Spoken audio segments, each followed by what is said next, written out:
Get him. Oh. Okay, let's give him the old one too, shall we? So, offhand. Oh, no, never mind. Okay, I was going to go forehand, backhand, but apparently, never mind. That's it. That is the end of that. Alright, so Miron. Yep, here we go. Perfect Duelist one-on-one. Hello and welcome back to the Duelist adventures as I get shot in the chest. Oh yes, we love it, don't we? Yes, we absolutely do. Anyway, I'm going to tell my cavalry to charge in here. The enemy is quite obviously going to be very, well, outmatched here. We're going to bring out my club or mace because I very much... Oh, did you see that? Bonked him on the head. Oh yes. You're going to jail, sir. Oh yeah. If you know that, then props to you. Anyway, we're going to make sure that we can use our mace in the funniest, most amusing way possible. Come on. Boom. And another one. Oh, no. Didn't kill him, but at least I dealt a decent amount of damage. Oh, yeah. That was right on the head right there. Absolutely love it. Super, super fun to use. Highly recommended if you're someone that's using one-handed weapons or if you're doing a similar kind of character build to me. Then definitely a good idea to check out a mace. Even though it may seem like it is not going to be that useful, especially considering the length of the thing is really not going to be that much. But in general, I feel like it really makes a huge difference. The handling and the speed of the thing is just so incredibly good that I don't really want to use anything else, to be honest. It's crazy. It's absolutely crazy. I just kind of wish that I could use my own weapons in tournaments. I think that would be a really, really cool thing to do. Anyway, we're still in Western Empire territory. I'm still just running around here trying to eliminate as many of their vassals as I can get my hands on. As you can see, there's Krotor here. Amusingly enough, Krotor is usually one of the stronger vassals in the Western Empire. But this time around, he's not looking very good. He's looking like he is very much in the, well, in the dumps, basically. He's not doing, he's down in the dumps. He's not doing very, very well at all. And hopefully we're going to be able to catch up to him. Oh, he's making the mistake that every single AI vassal seems to make, which is heading into this mountain range here. It's kind of weird. Anyway, Regea seems to have declared war on the Western Empire as well. I assume that that is obviously very much to do with the whole... I'm just going to auto-resolve this, by the way, because literally, look at that. Super, super easy victory right there. And we are once again going to let him go. But yeah, it seems to me like the remaining factions that are in and around the territory of the Western Empire, and I'm talking obviously Britannia, you know, we are a part of them at the moment, and of course the Southern Empire, and maybe to a lesser extent the Northern Empire, because the Northern Empire is, as you can quite easily tell, very much dismantled at the moment. It's kind of strange. Anyway, I did say in the previous episode, at the end of the previous episode that is, that I was going to go over here and see what's going on with this siege, but apparently they stopped it, probably because they were approached by a very large army indeed, and that's the reason why they stopped their attack. Ooh, there's so many vassals. There's just so much choice. Who am I going to murder first? Well, I don't know. Doesn't really matter, actually. I feel like I can probably take on quite a few of them. Yeah, you could see here that this army is currently hemorrhaging units because they don't have any food. Probably would have been a cool idea for me to give them some food, but unfortunately that is not going to happen because they're just a little bit too far ahead. Now, I could auto-resolve here as well because the combat strength is certainly in our favor.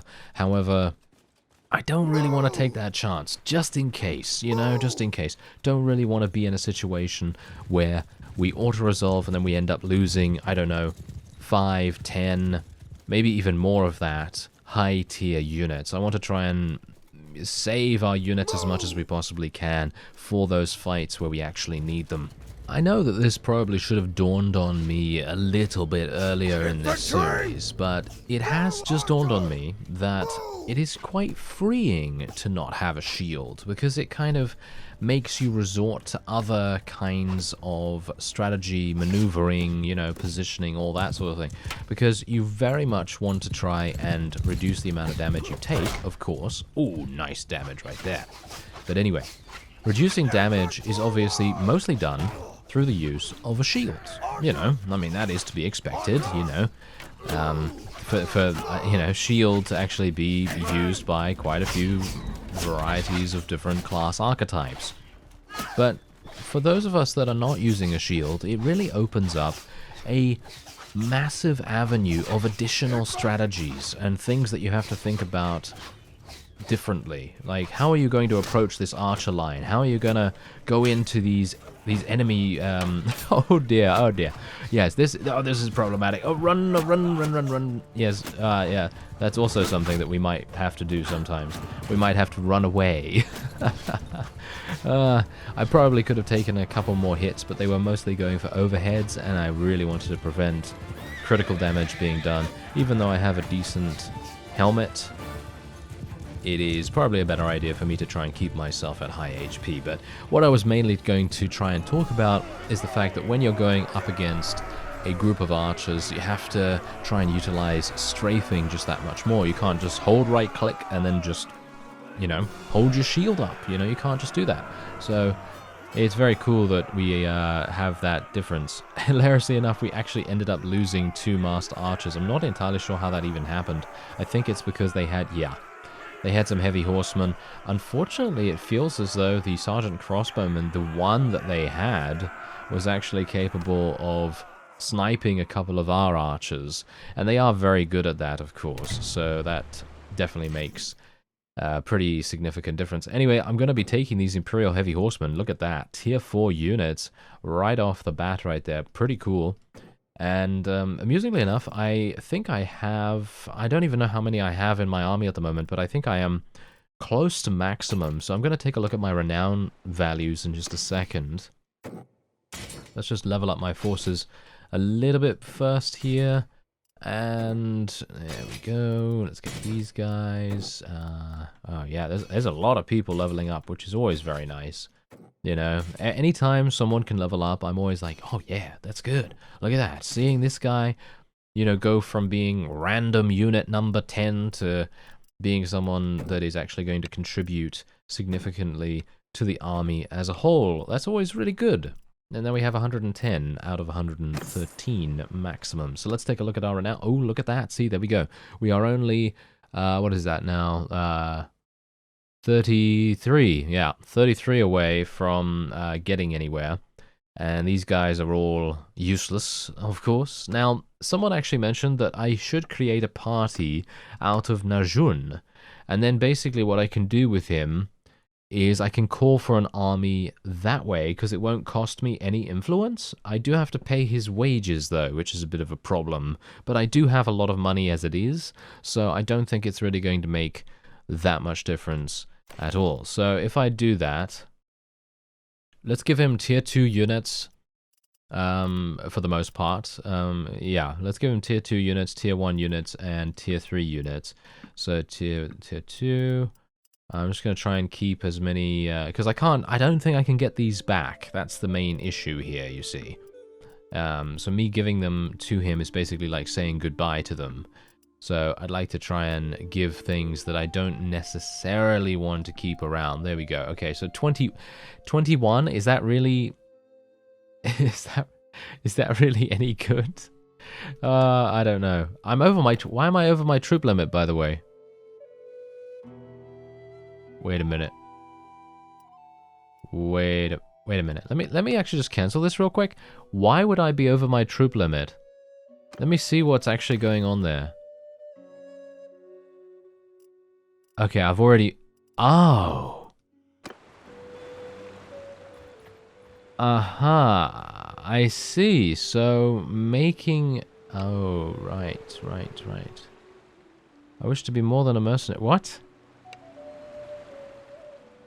Okay, wait. Okay, let me just have a look here.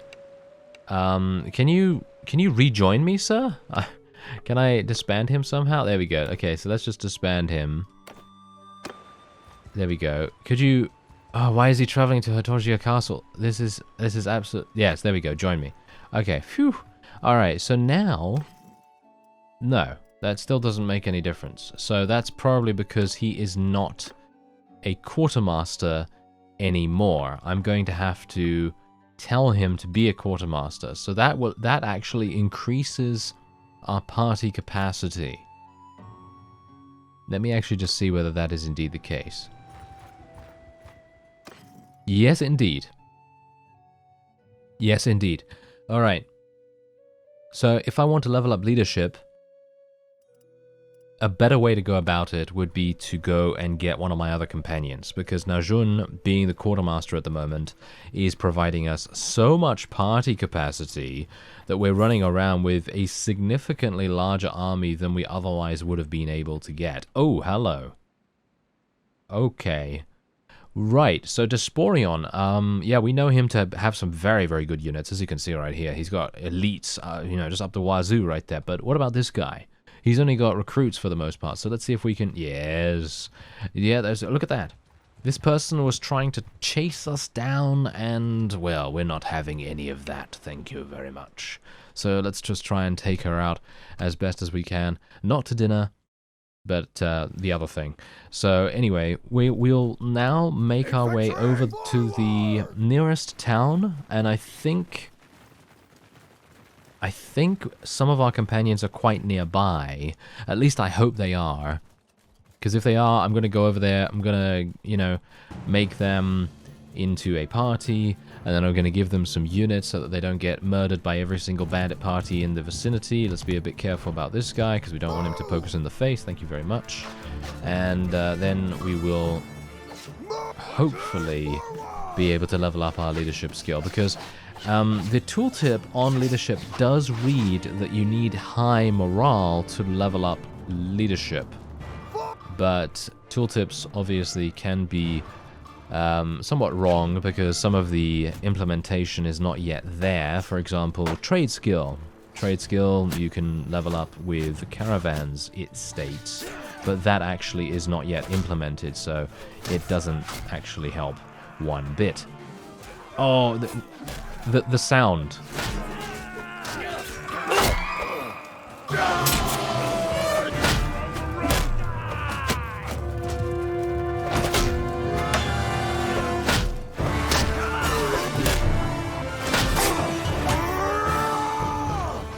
The sound. I can't get enough of that sound. It is incredibly satisfying. I don't know why. I don't know why. They've done a great job on the sound design, in my opinion at least. Especially with the blunt weapons, especially with this particular weapon. And it looks like it's absolutely awful, doesn't it? I mean, this weapon looks like it is completely, shall we say, well, not very impressive at all. And you'd think it would basically end up in the trash or something, or smelted down or something along those lines. Oh, look at that. I almost have 125 in one-handed weapon proficiency. I am very much looking forward to that. That is definitely going to be something I will be aiming towards in the next fight. So hopefully we're going to get one reasonably soon. Alright, so we have a number of prisoners here. I will be taking tier 3 and above, I think. Tier 4, tier 4, tier 4. Oh, nice. Wow, huge amounts of tier 4 units. Got to make sure that I'm not going over my prisoner. Ooh, yeah, I am super going over. Okay, so let me actually just take a quick look here. Okay, so 10 of these can go away. 6 of these can go away. And we have 7 to get rid of. Ugh. Right, well, there we go. Something like that, I guess. I mean, that's all I can really take. Technically, I could... yes, I know. You can run around with more units than you have the space for, but that is going to reduce your speed by a pretty considerable amount, and because I'm sort of nearby to an enemy party, I didn't really want to do that. Anyway, this mace is kind of... it's kind of calling to me right now. I don't know whether you can see why that is, but the swing speed. Just look at the swing speed. I can't say no to it. So I'm actually going to equip it, and we're going to try it out. I still have this other one in my inventory, so it's not going to be anything that we're going to be letting go anytime soon. We got a new helmet as well, if you can believe it as well. Oh, that's just insane. Okay, so otherwise, Najun, you probably need a new helmet, sir, don't you? Actually... wait, it's probably at the bottom, isn't it? Yeah, there it is. Done. Alright, there we go. Does he need a new weapon or something like that? Let me actually just take a quick look here.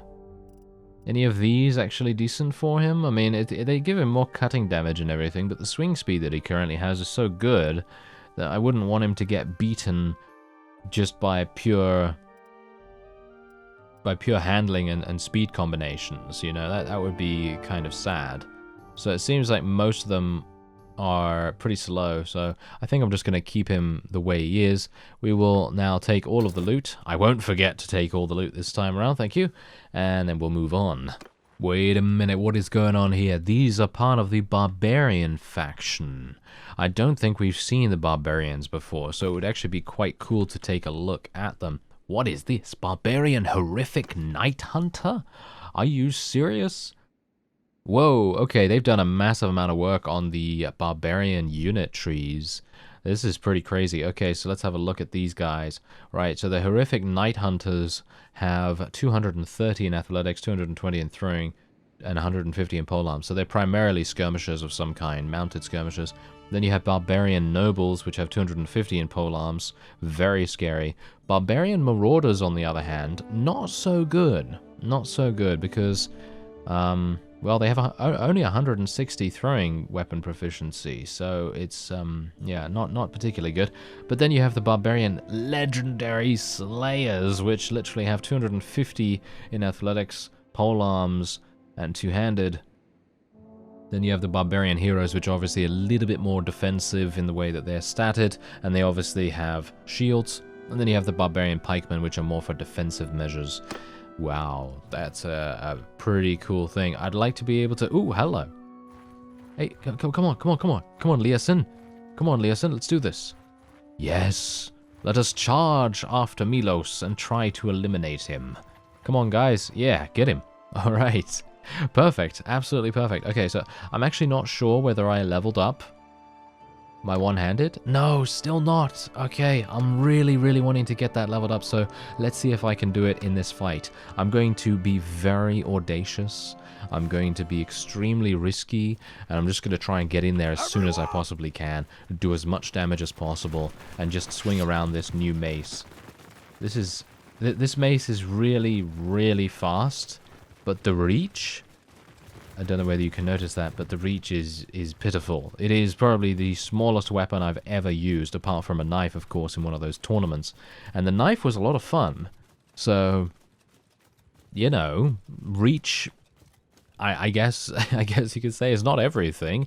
And hopefully we're going to have a fun time here. So we already have a cavalry, hopefully not charging in. I mean, I'm not commanding that fellow, so... I don't know where he's going, but maybe he's just going to scout out things a little bit for us. And bear in mind that I am a little bit injured. I did get shot in the back of the shoulder in the previous fight, so that wound is probably still healing a little bit. And hopefully they put some medicinal herbs on there, and hopefully it's going to... not get infected, because that would be very bad. It was on my right side after all. If it's the left side, not so problematic, because obviously that's not the side that I swing on. But then again, oh, shot in the face. Wow, blood splatter everywhere, all over my face. That is not very nice. Let's tell my infantry and cavalry to charge in while I'm still alive, because let's face it, we're going to have to make some effort to do some damage. At least a little bit. Let's get my archers over here as well. Ooh, this is problematic. Yeah, bad things are afoot. Hello there. Doesn't have a polearm. Doesn't really fancy his chances against me, as you can see. He's running away like no one's business. All right, let's do this. Oh, I'm not used to the reach. But if I get in there, it's a lot easier. Wow. Okay, yeah, that massive damage that was dealt to me initially from that headshot really made a huge difference to how audacious I can actually be here. But I am being very risky by just going in here initially anyway. So let's just be very careful and hopefully be able to react accordingly. Get him. Yes. Yes, more damage, more damage. I can't even see where I can't even see what's going on, to be honest. Yes. says everyone in this fight, because let's face it, no one seems to be able to know what is going on. But there you go, that was a victory for us. Kind of unfortunate that I took that headshot initially, but I was not expecting to have that happen. I really thought, hey, you know what, more than likely they're going to be able to hit me sometimes. But I assume the Imperial Sergeant Crossbowmen, because they do have a couple of those, I feel like they're well known for being able to get those really elusive headshots from very far distances. So yeah, that was very, very good of them. We did end up losing 0, actually. 0 units. Okay, that's good. And we did get a little bit of morale and renown and all that stuff, which is obviously not that important to me at the moment. Anyway, let's see what we can do here. Let's level up a couple more of our forces. I don't know why I keep selecting the Desert Ranger. I don't have any, I don't have any leadership skills, so obviously I can't level it up, but oh well. Never mind. Okay, so how many do I have? I have enough space for these guys, so we'll just recruit a couple of those. Let's get the tier 4 units. Let's get some tier 3s. Do I have enough space? Yes, I do, just about. And we might as well take some tier 3 archers as well. There we go. All right, anything else here? No, these guys didn't really have that much good loot. There is obviously just a chance for their armor to drop. It is not 100% chance every single time. Oh yeah, by the way, I was on my way to Poros when I encountered that barbarian party, because Poros is where there is a companion. I think I could probably become the quartermaster for my party. I think I could probably do that, and then I'd be able to provide the party size that Najun is currently offering, and then I could just ask him to join me as a party. But now here's the thing. The problem with that is that as far as I'm aware, Najun actually has a great deal of steward skill. Does he? Does he not? No, he does. Yes, as you can see, he has 172. In other words, I would assume that that is the reason why he's giving us such a massive benefit in terms of party capacity. So having me be the quartermaster is really not going to make that much difference. It's probably going to give us about 10, if anything, of party size, because my skill is literally what? 14. Yes, 14. Anyway, we have reached 125 in one-handed. And it is now time to see what we can get. So we've got Arrow Catcher right here. This is obviously the most useless thing that we could possibly even think of. Larger shield protection against ranged weapons on shields, and the lead formation have small shield size bonus against ranged attacks, so that's terrible. Also...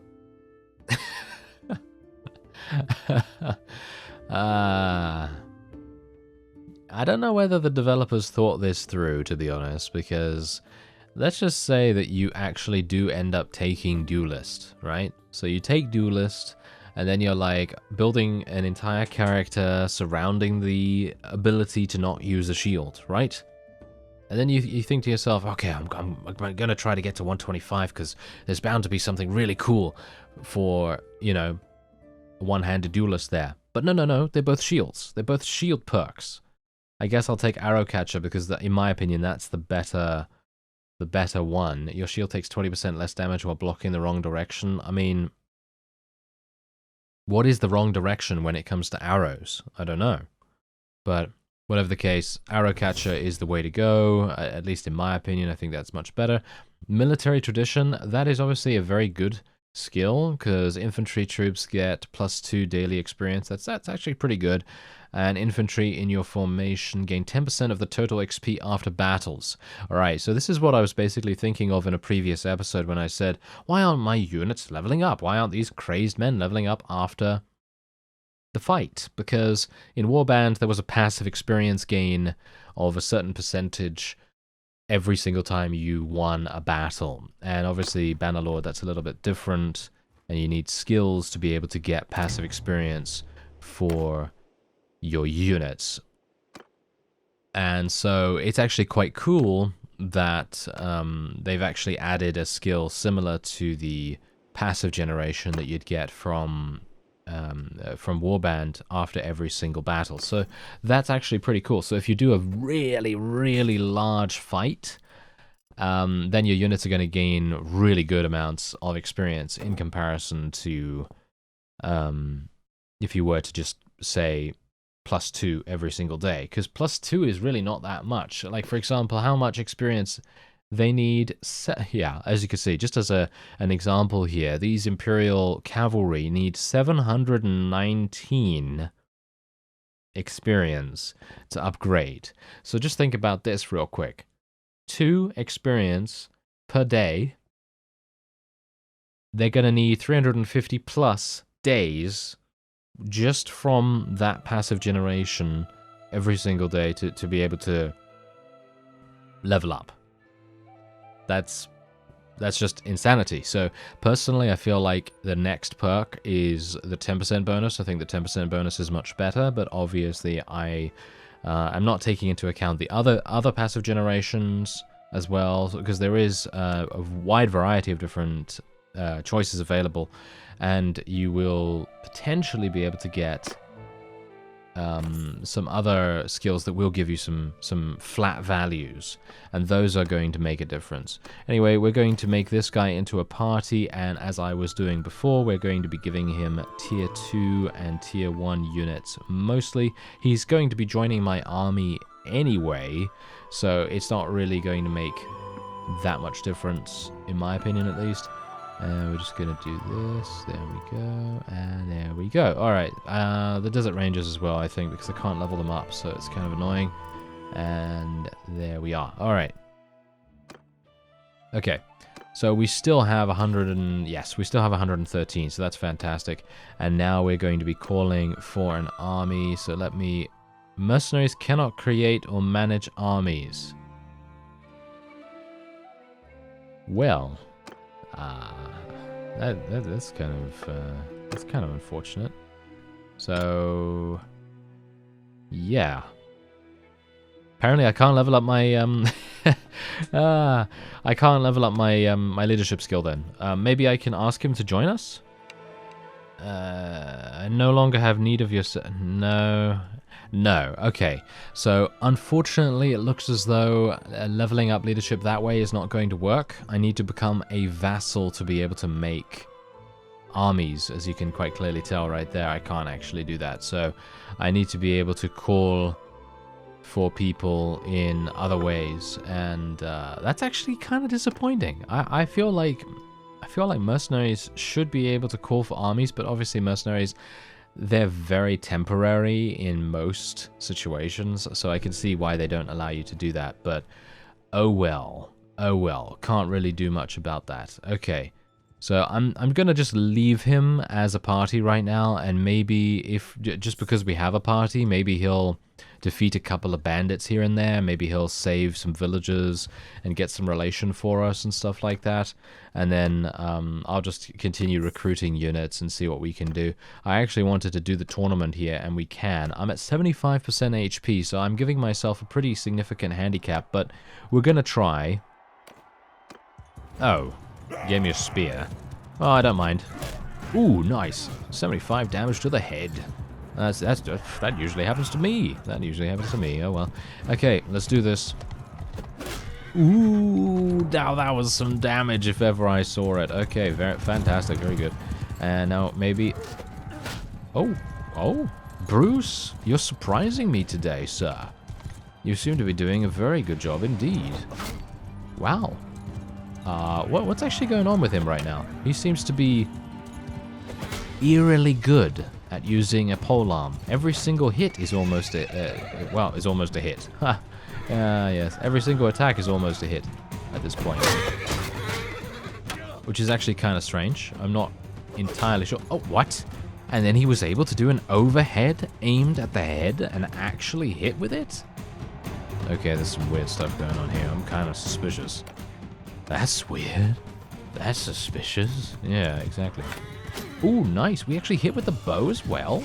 Okay, well, I said I wasn't going to use the bow, so we're not going to, but yeah, it was pretty cool to actually try it out at least a little bit. Wow, look at that. Wow, my team is doing fantastically. Miron is going to be our opponent in the final round. I can only hope that we're not going to be getting a lance or something like that. That would be pretty bad. Get him. Oh. Okay, let's give him the old 1-2, shall we? So, offhand. Oh, no, never mind. Okay, I was going to go forehand, backhand, but apparently, never mind. That's it. That is the end of that. Alright, so Miron. Yep, here we go. Perfect duelist one-on-one.